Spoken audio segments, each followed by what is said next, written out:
Ads లేకుండా latest episodes చూడండి.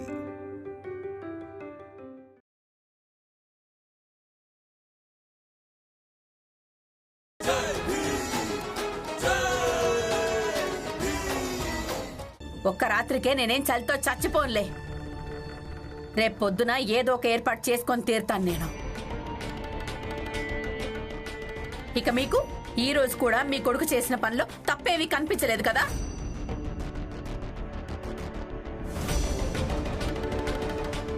నాన్న, ఇదే గొంగళి అత్తయ్యను అలాగే జీజాబాయి గారిని ఇంటి లోపలికి తీసుకొచ్చేస్తుంది.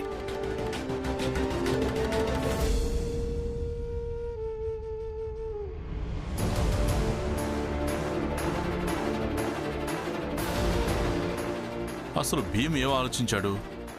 ఈ గొంగళి వీళ్ళను ఇంటి లోపలికి తీసుకొస్తుందనా?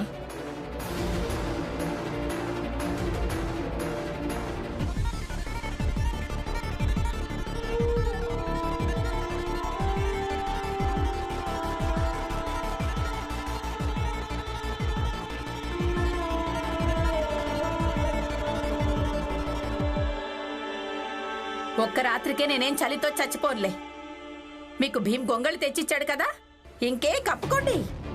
మీ అన్నయ్య భోజనం తెచ్చాడు, ఇక తినండి, కంటి నిండా నిద్రపోండి. నాకు తినాలని లేదు, గొంగళి కప్పుకోవాలని లేదు.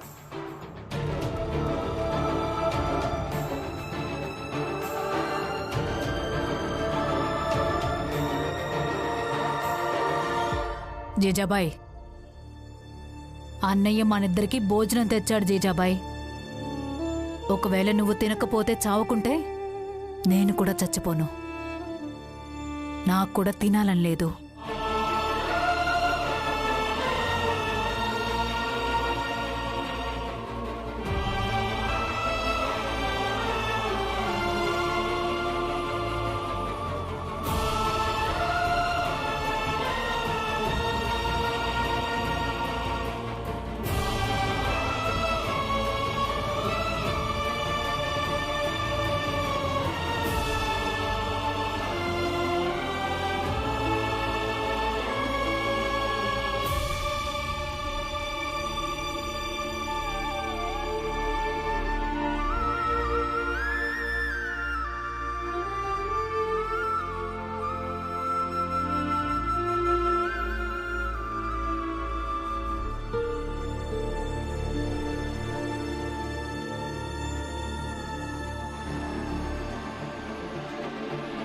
నన్ను క్షమించండి జీజాబాయి గారు. నేను కేవలం అత్తయ్యకే గొంగలి ఇచ్చాను, మీకివ్వలేదు. కానీ ఇప్పుడు ఈ సమయంలో ఇదే చేయటం అవసరం.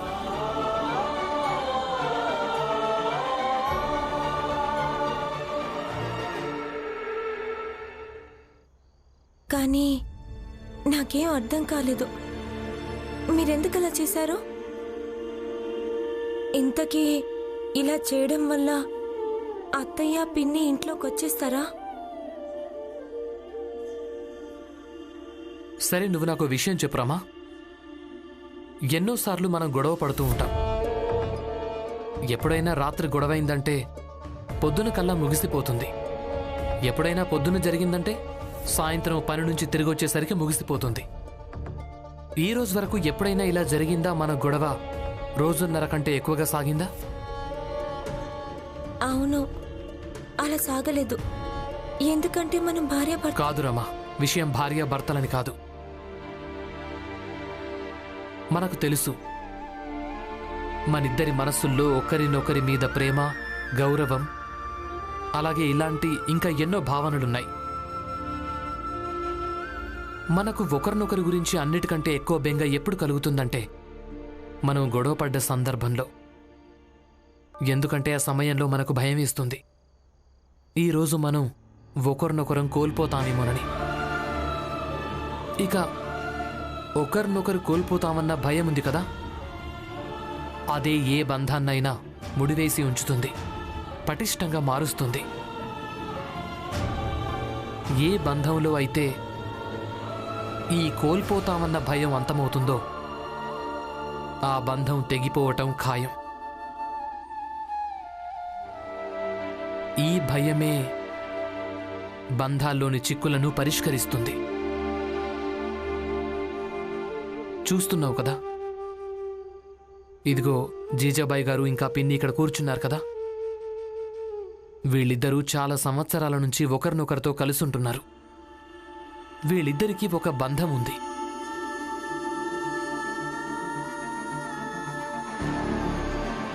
వీళ్ళకు కూడా భయం ఉండొచ్చు ఒకరినొకరు కోల్పోతామని. అందుకే నువ్వేమీ బెంగపడొద్దు, అంతా అదే సర్దుకుంటుంది. కేవలం ఎదురు చూస్తూ ఉండు.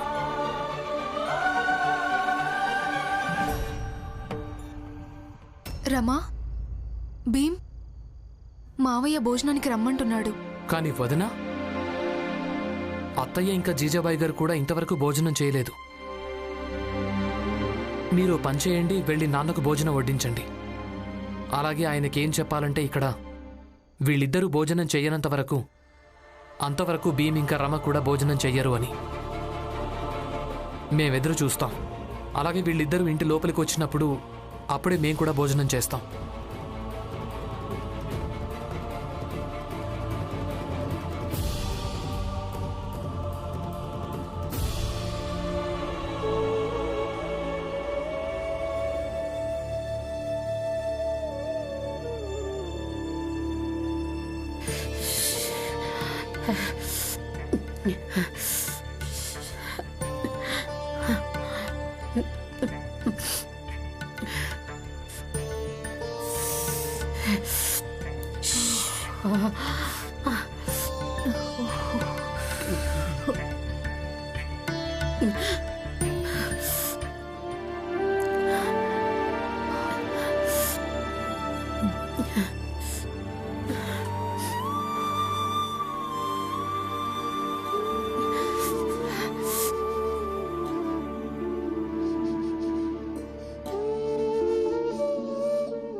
అత్తయ్య ఇలాగే చేస్తుందని నాకు తెలుసు. నీకు అర్థమైందా రమా? మనకు ఒకరినొకరి గురించి అన్నింటికంటే ఎక్కువ బెంగ ఎప్పుడు కలుగుతుందంటే మనిద్దరం ఒకరినొకరం గొడవపడ్డ సందర్భంలో. ఎందుకంటే ఆ సమయంలో మనకు భయం వేస్తుంది, ఈరోజు మనం ఒకరిని కోల్పోతామేమోనని.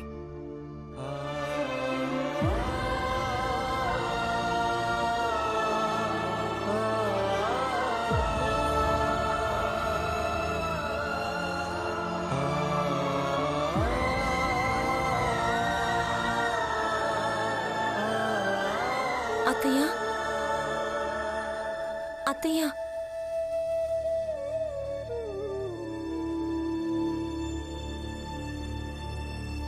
చలి ఇంకా పస్తులతో నేనేం చచ్చిపోనులే. ఒకసారి ఇలా చూడండి, మీకు చల్లేస్తుంది కదా.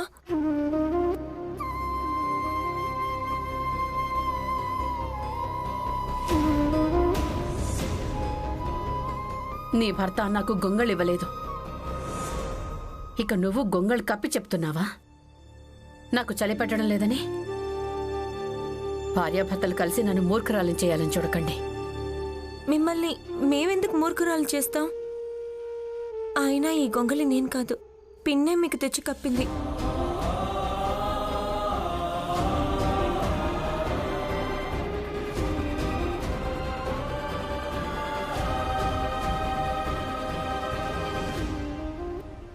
మీరు నాకంటే పెద్దవాళ్ళు.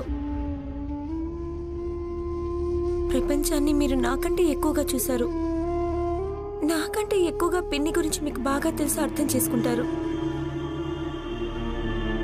పిన్ని మిమ్మల్ని ఇంటి లోపలికి రావద్దని కోపంలో అనుండొచ్చు, కానీ ఆవిడ మిమ్మల్ని ఎప్పుడు ఇంట్లో ఒక భాగంగానే భావించింది. లేదంటే ఒకవేళ పిన్ని మిమ్మల్ని ద్వేషిస్తూ ఉంటే మీకెందుకు ఈ గొంగల్ని కప్పుతుంది? రమా రమా పిన్ని పడిపోయింది. వదినా,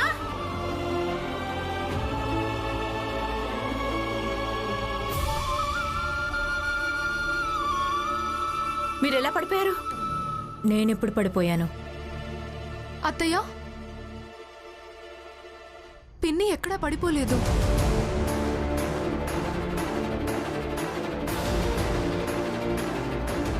మేం కేవలం ఏం చూడాలనుకున్నామంటే ఈ మాట వినగానే మిమ్మల్ని మీరు ఆపుకోగలరో లేదో అని. ఇక మీరు ఆపుకోలేకపోయారు.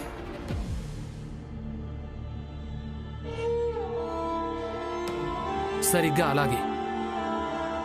ఎలా అంటే మీరు చలితో వణకడం పిన్ని చూడగానే తన గొంగలి మీకు కప్పకుండా తనని తాను ఆపుకోలేనట్టుగా.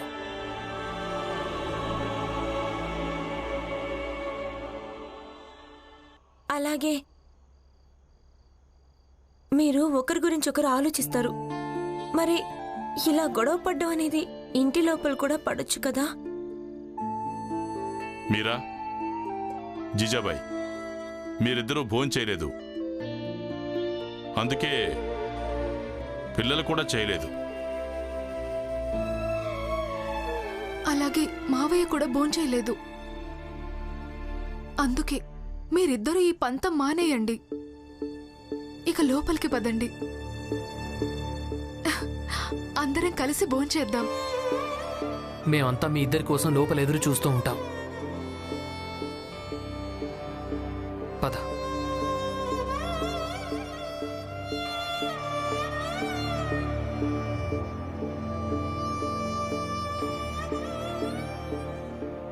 జీజాబాయ్, ఈరోజు ఇంత సానుభూతి ఎందుకు? మీరు గొంగళి కప్పగలిగినప్పుడు నేను కూడా ఒక క్షణం పాటు సానుభూతి చూపించగలను కదా. లోపలికి పదండి. నిజంగానే పడిపోయారంటే నేనే సేవలు చేయాల్సి వస్తుంది మీకు. అవును, నిజంగానే నీకు చలి జ్వరం వచ్చినట్టయితే నీకు వేడి నూనెతోనే నేను మర్దన చేయాల్సి వస్తుంది. పద.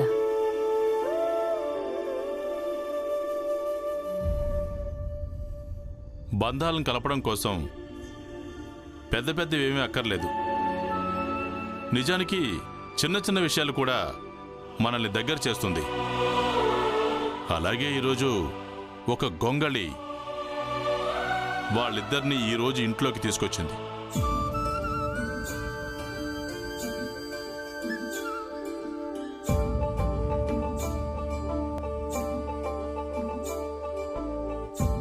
ఇవ్వండి, నాకివ్వండి. రమా, మిగతా వాళ్ళందరికీ కూడా భోజనం వడ్డించు. మనందరం కలిసి భోంచేద్దాం. అలాగే పిన్ని.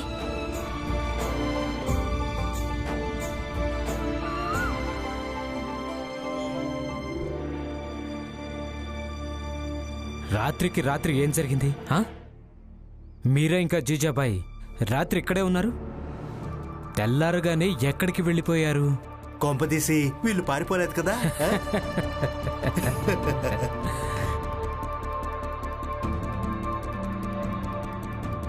రమా, నేను వెళ్ళి కూరగాయలు తీసుకొస్తాను.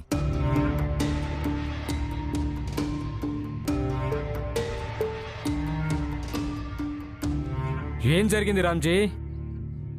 చెల్లి ఇంకా భార్య ఇద్దరూ పారిపోయారా లేక ఇంటి లోపలికి వచ్చేసారా? అసలు మా అందరికీ ఏం అర్థం కావడం లేదు.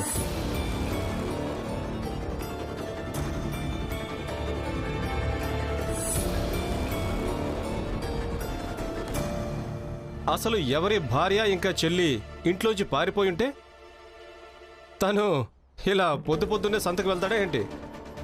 అంటే నాటకం మీద నాటకం. మీరా ఏమందంటే జీజాబాయి నువ్వు లోపలికి వెళ్ళడానికి వీల్లేదంది. ఇక జీజాబాయి ఏమందంటే వదిన నువ్వు లోపలికి వెళ్ళడానికి వీల్లేదని.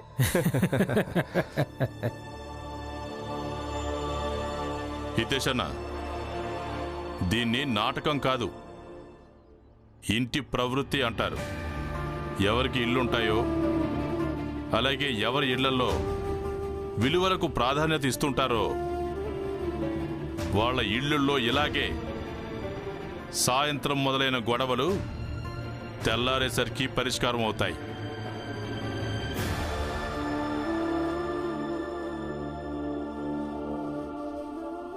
రామ్జీ, బాలా మాయమయ్యాడు. ఈరోజు ఇంకా రేపటి దాకే సమయం ఉంది. తర్వాత ఇదే ఇంట్లో విలువలు గంగపాలైపోతాయి. అలాగే కష్టం కూడా కలుగుతుంది. అందుకే సంత నుంచి కూరగాయలతో పాటు మందులు కూడా తెచ్చుకో, పనికొస్తాయి.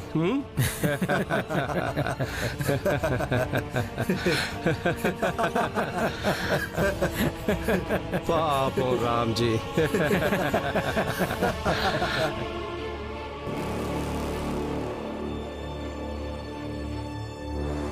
పులియా పిన్ని, పులియా పిన్ని, పులియా పిన్ని, బయటికి రండి. ఏమైంది కరుణ? ఎందుకలా కేకలేస్తున్నావు? పులియా పిన్ని, మీ భర్త ఇక్కడ వీళ్ళందరితో కలిసి మా ఇంటి ఎదురుగా నిలబడి మా ఇంటిని ఎగతాళి చేస్తూ నవ్వుతూ ఉన్నారు. ఇది మంచిది కాదు పిన్ని. మీరు ఇవన్నీ ఇక్కడి నుంచి తీసుకువెళ్ళండి, లేదంటే బాగుండదు. జోకు పద, వేడివేడిగా చాయ్ పెట్టాను, లోపలికొచ్చి తాగు. పద. ఏ ఆగు, ఈమె నన్నేం చేయగలదని? నోరు మూసుకోనండు. పద. ఏ ఆగు, రా. ముందు తెలుసుకునికో.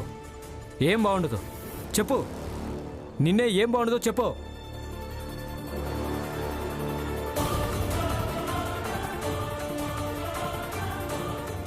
అవును చెప్పు, ఏం బాగుండదో చెప్పు. అయినా నువ్వు ఎవరి భాష నేర్చుకుంటున్నావు? ఇది భీమ్దా లేక రమదా? నిన్నే చెప్పు.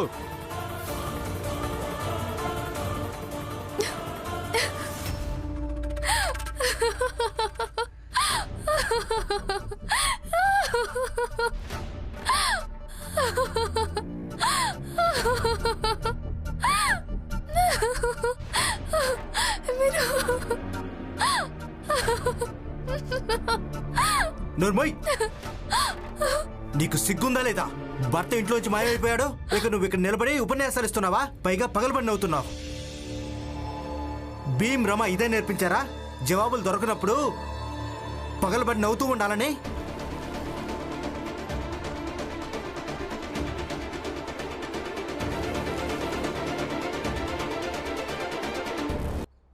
కాదు, నేను కేవలం ఏం చెప్పాలనుకున్నానంటే మీ అందరికంటే కూడా బిగ్గరగా నేను నవ్వగలను. ఒకవేళ నేను కూడా తలుచుకుంటే రోజు పొద్దున్నే మీ అందరి ఇళ్ల ముందు నిలబడి బిగ్గరగా నవ్వుతూ మిమ్మల్నందరినీ ఎగతాళి చేయగలను. ఎందుకంటే మా ఇంట్లో నాటకాలు ఆడరు, ఎందుకంటే నిజానికి మీ అందరూ నాటకాలు ఆడతారు. అయినా మనమందరం ఒకే బస్తీ, ఒకే ఇంట్లో ఉంటున్నాం. మనమందరం ఒక కుటుంబం లాగా ఉండడం మంచిది. కానీ మీకు ఇదెక్కడ అర్థమవుతుంది? ఒకవేళ పొద్దున్నే ఎవరైనా కనిపిస్తే వాళ్ళ బాగోగులు అడగాలి, జనాల సుఖదుఖాలు పంచుకోవాలి. ఒకవేళ ఎవరైనా సంతోషంగా ఉంటే వాళ్ళను చూసి నవ్వాలి, ఎవరైనా బాధపడుతుంటే మనం కూడా బాధపడాలి. కానీ నవ్వి నవ్వి జనాలను ఎగతాళి చేయడం కాదు.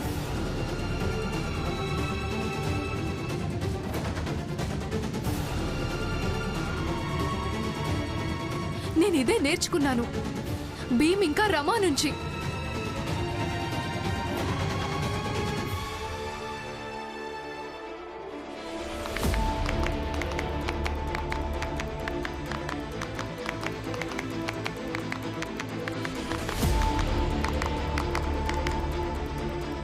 హితేష్, జోకు, జనార్దన్, మీ ముగ్గురు ఏమాత్రం బెంగపడకండి. భీమ్రావు కరుణకు తోడుగా ఉన్నాడు. చూస్తూ ఉండండి, కరుణే గెలుస్తుంది.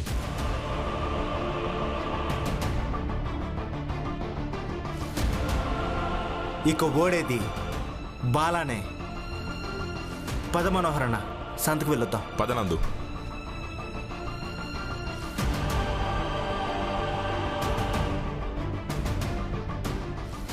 మీరు ఓడిపోక తప్పదు బాలా అన్నయ్య.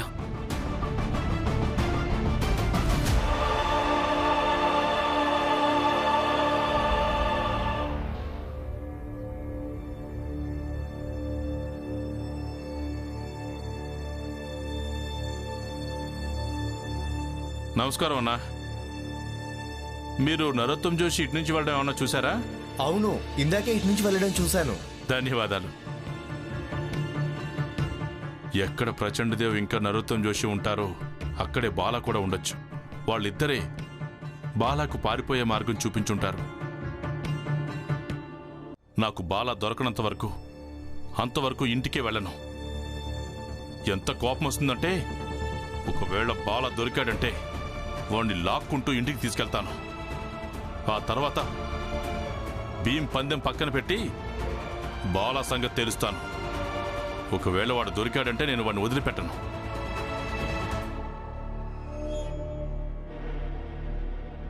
నరోత్తం, నువ్వు చాలా అద్భుతమైన ఉపాయం చెప్పావు. శభాష్.